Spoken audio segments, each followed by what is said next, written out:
My name is Jake Morrison, and 3 months ago I was living in what most people would call paradise. But paradise, I learned, can be the loneliest place on earth. Picture this. Every morning I'd wake up in my Manhattan penthouse, 40 floors above the chaos of the city, surrounded by floor-to-ceiling windows that made me feel like I was floating in the clouds. The marble floors were always cold under my feet, even in summer. Everything was white, pristine, perfect, like a museum where I happened to sleep. 12.3 million followers. That number haunted me every single day. 12 million people who thought they knew me, who hung on my every word, who would defend me in comment sections like I was their personal savior. But here's the thing nobody tells you about having millions of followers. You can be surrounded by voices and still feel completely silent inside. My content was getting darker, and I knew it. What started as harmless pranks had evolved into something that made my stomach turn. I'd film myself throwing $100 bills at homeless people like they were performing seals, just to watch my engagement numbers explode. The comments were always the same split. Half calling me generous, half calling me a monster. And late at night, staring at my reflection in those massive windows, I was starting to think the monsters were right. The emptiness was eating me alive. I'd order $1,000 meals and barely touch them.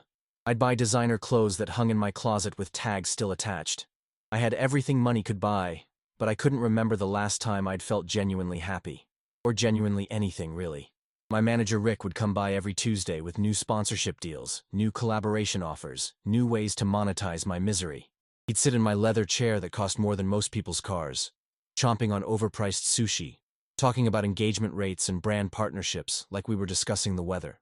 That particular Tuesday morning in October, as autumn painted the city below in shades of gold I couldn't feel, Rick made an observation that would change everything. "You know what your problem is, Jake?" he said, not looking up from his phone. "You've lost touch with reality. Your content feels fake because you've forgotten what real struggle looks like." I laughed, but it came out hollow. "What are you suggesting? That I go live in a cardboard box for a week?" Rick's eyes lit up with that dangerous gleam he got when he smelled viral content. "Actually, that's not a terrible idea. I bet you couldn't last a single day pretending to be broke. Your spoiled fans would eat it up, watching their golden boy struggle for content." The bet was simple. $50,000. I'd dress down, hit the streets of downtown LA, and see how long I could last asking for handouts. Rick would film everything from a distance with hidden cameras. Winner takes all. As I agreed to the bet, shaking Rick's hand in my pristine white living room, I thought it would be easy content. Maybe even fun. A little social experiment to show how disconnected society had become. Perfect material for my next viral video about human nature and social inequality. Looking back now, I realized that handshake was the moment my old life ended. I just didn't know it yet. What I thought would be a simple prank was about to become the most real experience of my entire manufactured existence. Because sometimes, when you're pretending to have nothing, you discover what you've been missing all along. The transformation began in my walk-in closet, a space larger than most studio apartments. I stood there surrounded by rows of designer clothes, each piece worth more than minimum wage workers made in months, searching for something that looked authentically worn. The irony wasn't lost on me that I had to dig through thousands of dollars of luxury to find something that looked poor. I settled on jeans that probably cost $800, but had the right distressed look. A plain t-shirt that was somehow still designer but didn't scream wealth. I messed up my hair, skipped my usual skincare routine, and stared at myself in the mirror. Even dressed down, I looked like someone playing dress-up, but it would have to do. The drive to Skid Row felt like descending into another world. Rick followed in his car, cameras ready, treating this like any other content shoot. As we got closer to downtown LA, the scenery shifted from gleaming towers to broken dreams made visible. Tents lined sidewalks like a city within a city, and I felt my stomach tighten with something I couldn't name. "Remember," Rick said through my earpiece as I got out of the car, "you're documenting society's indifference. This is about showing how fake people are, how they ignore suffering. Gold content, Jake." The first few hours were exactly what I expected. I sat on a corner with a cardboard sign that read, "Anything helps," watching the world flow around me like I was a rock in a stream. People walked past without making eye contact, their faces carefully blank. Some dropped coins without even slowing down, the metal hitting the concrete with tiny, hollow sounds that seemed to echo my own emptiness. A businessman in a $1,000 suit crossed the street when he saw me coming. A woman clutched her purse tighter and quickened her pace. A group of teenagers laughed and pointed, taking selfies with me in the background like I was part of the urban scenery. I was getting great footage, perfect material about society's coldness, about how people dehumanize the homeless. My followers would eat this up. The comments would be explosive. The engagement would be through the roof. But as the sun began its descent toward the horizon, something started to shift inside me. The concrete beneath me wasn't just a prop anymore. It was hard and cold and unforgiving. My stomach, which I'd trained to ignore hunger through years of intermittent fasting trends, began to growl with real emptiness. The looks of disgust from passers-by, which I'd initially found amusing in their predictability, started to sting in ways I hadn't expected. A security guard kicked me away from a storefront. A police officer told me to move along with barely concealed contempt. Each interaction chipped away at something I didn't know I still had, my sense of worth as a human being. As evening shadows grew longer, I found myself in a part of downtown I'd never seen before, where the city's forgotten gathered as darkness fell. The smell of unwashed bodies mixed with cooking food from makeshift camps. Voices carried conversations about survival, about where to find shelter, about friends who'd disappeared into the system or worse. For the first time in years, I wasn't the center of attention. I wasn't performing. I was just another invisible person in a world that had mastered the art of not seeing. That's when I noticed her approaching. A girl who couldn't have been more than 17, thin in a way that spoke of real hunger, not Instagram diets.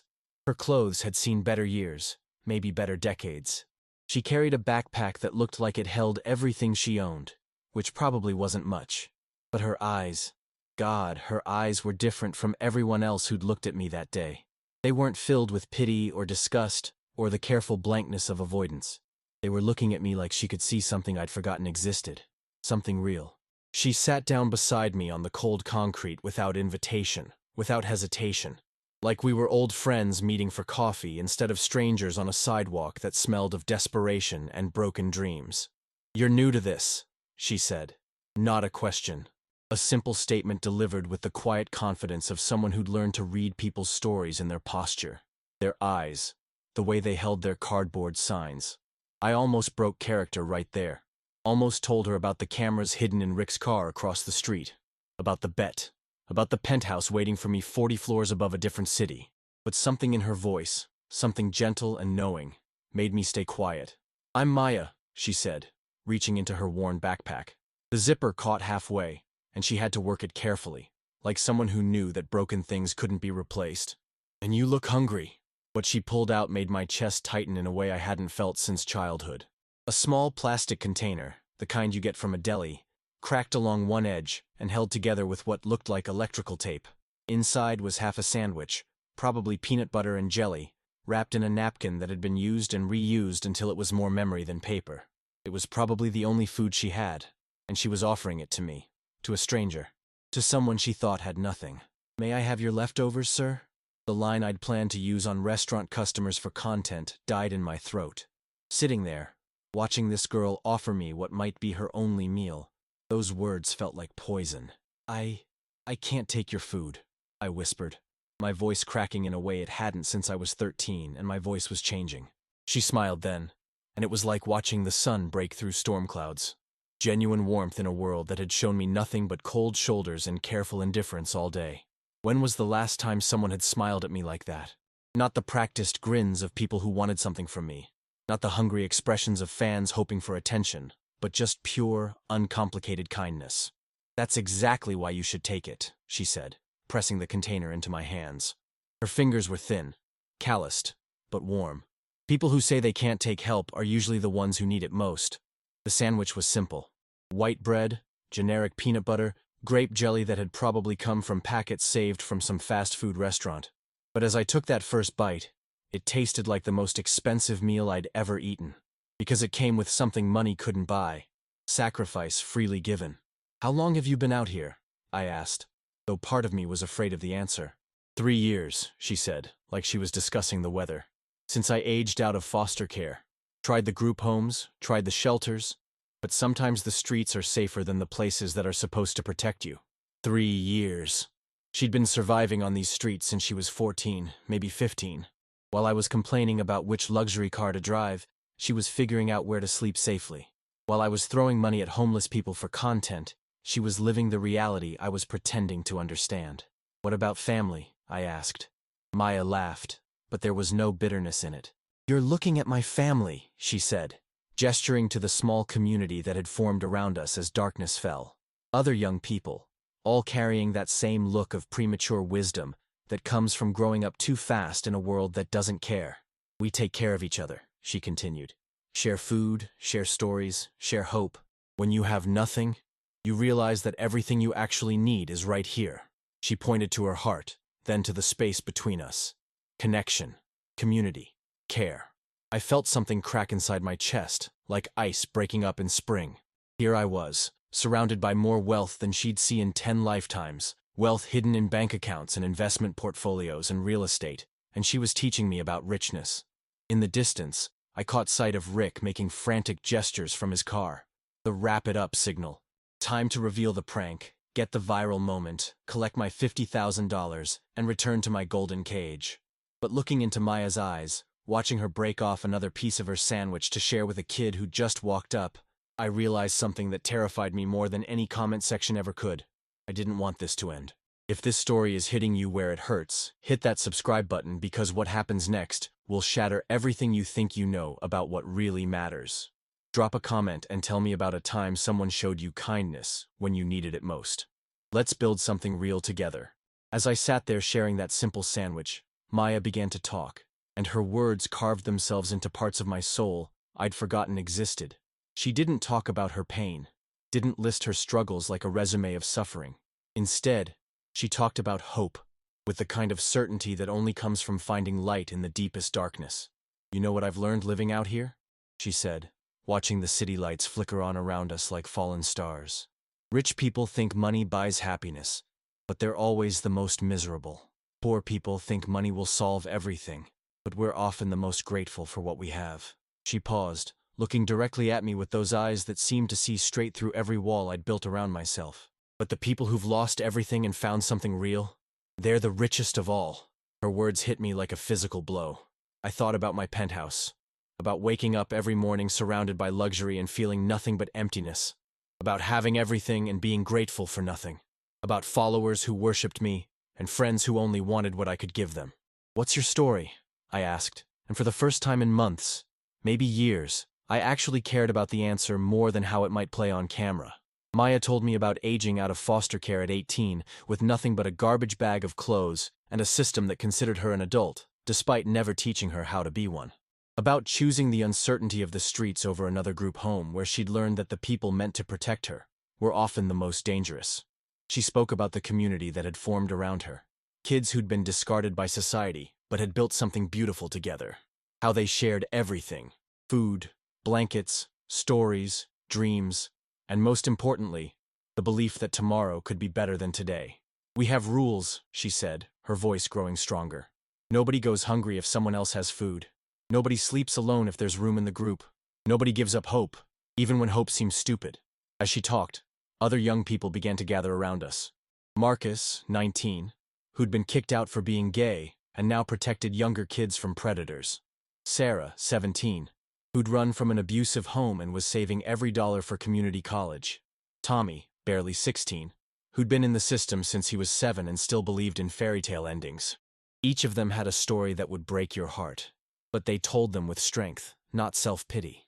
They'd found family in each other, purpose in survival, joy in moments that cost nothing but meant everything. "You want to know the real secret?"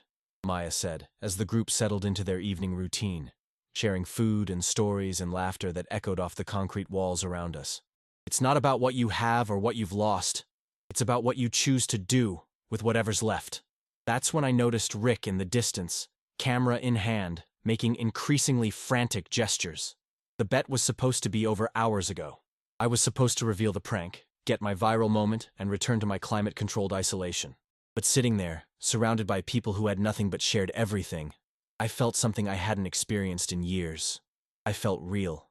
Not like an influencer, not like a brand, not like a content creator, just like a human being having a genuine moment with other human beings. "Maya," I said, my voice shaking with something I couldn't name. "I need to tell you something." The words came tumbling out like water through a broken dam. About the bet, about the cameras, about the millions of followers. about the penthouse, about the emptiness that luxury couldn't fill. I told her about Rick filming us from across the street, about the $50,000 riding on how long I could pretend to be homeless, about the content I'd planned to make from her kindness. I watched her face as I spoke, waiting for anger, for hurt, for the disgust I deserved, waiting for her to call me out as the fraud I was, to expose me to her community as just another rich person treating their pain like entertainment. Instead, she did something that shattered every assumption I'd made about human nature. She laughed. Not mockingly, not bitterly, but with this light, understanding laugh that somehow contained forgiveness I hadn't even asked for. "I know," she said simply, like she was telling me the sky was blue. My world tilted sideways. "You... what?" "Jake Morrison, 12.3 million followers, known for controversial pranks and luxury lifestyle content." She smiled that same warm smile that had undone me hours earlier. "I may be homeless, but I'm not stupid. The library has free Wi-Fi and your face is kind of hard to miss." The silence that followed her revelation felt like the world holding its breath. Everything I thought I knew about this moment, about her, about myself, crumbled like a house of cards in an earthquake. "Then why?" I whispered, my voice barely audible above the distant hum of traffic. "Why did you help me? Why share your food? Why sit with me when you knew it was all fake?" Maya's expression grew soft, almost maternal, despite being young enough to be in high school. "Because you needed to remember what it felt like to be human," she said, her words cutting through every defense I'd ever built. "And because sometimes the people who have everything need help the most." She shifted closer, and I could see the wisdom in her eyes that came from surviving things I couldn't imagine. "Do you know what I saw when I looked at you today? Not Jake Morrison, the influencer. Not the guy with the penthouse and the millions of followers. I saw someone who was starving, just not for food." Her words hit me like a physical blow. All day I'd been playing a character, pretending to be homeless, but she'd seen through to something deeper. She'd recognized a different kind of poverty, one that couldn't be solved with money or fame or viral videos. "I've watched your content," she continued, her voice gentle but unflinching. "I've seen how empty your eyes look even when you're laughing. Especially when you're laughing. You throw money at people like me for views, but you never actually see us. Tonight was the first time you looked at someone without calculating how they could serve your brand." The truth of her words was devastating. I thought about every video I'd made, every interaction I'd filmed, every human being I'd reduced to content. I'd been so busy performing humanity that I'd forgotten how to actually be human. "What do I do now?" I asked, and the question came from a place so deep I didn't know it existed. "How do I go back to that life knowing what I know now?" Maya smiled, but there was sadness in it. "Maybe you don't go back. Maybe you go forward." That night, I made a decision that would change everything. I called Rick, told him the bet was off, and asked him to delete all the footage. He argued, screamed about wasted opportunities and viral potential, but I hung up on him mid-sentence. Then I did something I'd never done before in my adult life. I listened, really listened. Maya introduced me to her community properly this time, not as content to be consumed, but as people to be known. Marcus told me about the shelter he was trying to start for LGBTQ youth. Sarah showed me the college applications she'd been filling out by candlelight. Tommy shared his drawings, sketches of the city that captured beauty in places I'd never thought to look. They shared stories that would never make it to social media because they were too real, too raw, too important to be reduced to entertainment. Stories of survival and hope and the kind of love that grows in the spaces between heartbreak. For the first time in years, I wasn't performing. I wasn't creating content. I wasn't building my brand or managing my image. I was just present, just listening, just being part of something bigger than myself. "You know what your real superpower is?" Maya asked as we sat under stars I'd forgotten existed above the city's glow. "You have a platform. You could actually change things instead of just talking about them." She was right, and the realization was both terrifying and exhilarating. I had 12 million people who hung on my every word. What if I used that power for something that mattered? What if instead of throwing money at problems for content, I actually tried to solve them? "But I don't know how," I admitted. "I don't know how to be real anymore. I've been performing for so long, I'm not sure who I actually am underneath it all." Maya reached over and took my hand, her fingers thin but strong. "Then maybe it's time to find out," she said. "And maybe you don't have to do it alone." As dawn began to break over the city, painting the sky in shades of hope I'd forgotten existed, I realized that this wasn't the end of my story. It was the beginning of a completely different one. A story where influence meant something more than numbers, where wealth was measured in connections rather than dollars, where going viral meant spreading something that actually mattered. The old Jake would have turned this night into clickbait and moved on. But the person I was becoming, the person Maya was helping me remember I could be, knew that real change started with one choice. The choice to see people as people, not content. 3 months later, I'm sitting in the same penthouse, but everything has changed. The marble floors are still cold. The windows still stretch from floor to ceiling, but now they overlook a world I'm actually part of instead of floating above. Maya is here with me, not as content or charity, but as my partner in something bigger than either of us imagined possible. She's curled up in that expensive leather chair that used to hold my manager, her laptop open as she responds to emails from homeless youth across the country. Her own apartment is just a few blocks away, a small space she chose herself, but she spends most of her time here because this penthouse has become something it never was before. A home with purpose. The transformation didn't happen overnight. Those first few weeks after that night on the streets were the hardest of my life. I had to learn how to be real in a world that had rewarded me for being fake. I had to figure out how to use my platform for something that mattered when I'd spent years using it for nothing but ego and profit. My first real video was terrifying. I sat in front of the camera with Maya beside me, and I told the truth. About the bet, about the emptiness, about meeting someone who taught me what wealth actually meant. The comments were brutal. Half my followers called me fake, said it was just another publicity stunt. The other half called me weak for admitting I'd been lost. But something beautiful happened in between the hate. Real people started reaching out. Other influencers who felt trapped in their own golden cages. Young people aging out of foster care who needed someone to see them. Viewers who were tired of content that left them feeling empty and wanted to be part of something that filled them up instead. The Invisible Angels project started small. Maya and I would walk the streets, but instead of filming people's pain for views, we'd sit and listen to their stories. Really listen. We'd ask what they needed, not what would make good content. We'd follow up, not just for the cameras, but because we actually cared what happened next. Marcus got his shelter funded. Sarah got a full scholarship to community college. Tommy's art is now displayed in galleries downtown, and he's teaching art therapy to other homeless youth. Each success felt like a small miracle, but Maya kept reminding me that miracles were just love made visible. The money followed, but differently this time. Instead of brand deals for products I didn't believe in, we partnered with organizations doing real work. Instead of throwing cash at problems for viral moments, we built sustainable solutions. We've raised over $2 million, but more importantly, we've changed how people think about homelessness, about influence, about what it means to use your voice for something that matters. You know what the real miracle was? Maya said to me last week as we filmed our latest project, a tiny home village for youth aging out of foster care. It wasn't that you found your humanity. It was that you chose to keep it. She was right. Every day I have to choose again. Choose to see people instead of content. Choose connection over clicks. Choose to use my platform to lift others up instead of building myself higher. The old metrics don't matter anymore. I don't count followers. I count lives changed. I don't measure engagement. I measure impact. I don't chase viral moments. I chase lasting transformation. My comment sections look different now. Instead of people arguing about whether I'm real or fake, they're sharing their own stories of kindness received and given. They're organizing local volunteer efforts. They're choosing to see the invisible people in their own communities.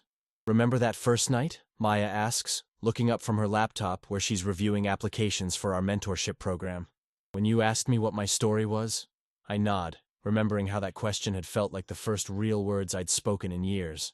I never told you the end of it, she says, smiling that same smile that had undone me on a cold sidewalk 3 months ago. The end is that sometimes when you're brave enough to share your story, you help someone else write a better ending to theirs. This is just the beginning of our story. If you want to be part of something that actually matters, hit that subscribe button and join the Invisible Angels community. Like this video, if you believe in second chances, comment with your own story of unexpected kindness, and share this with someone who needs to remember that we're all just one choice away from changing everything. Because here's what I learned. The most viral thing you can do is choose love over likes, connection over content, and humanity over hype. Real influence isn't about how many people follow you. It's about how many people you help find their way. Welcome to the mission. Let's change the world together.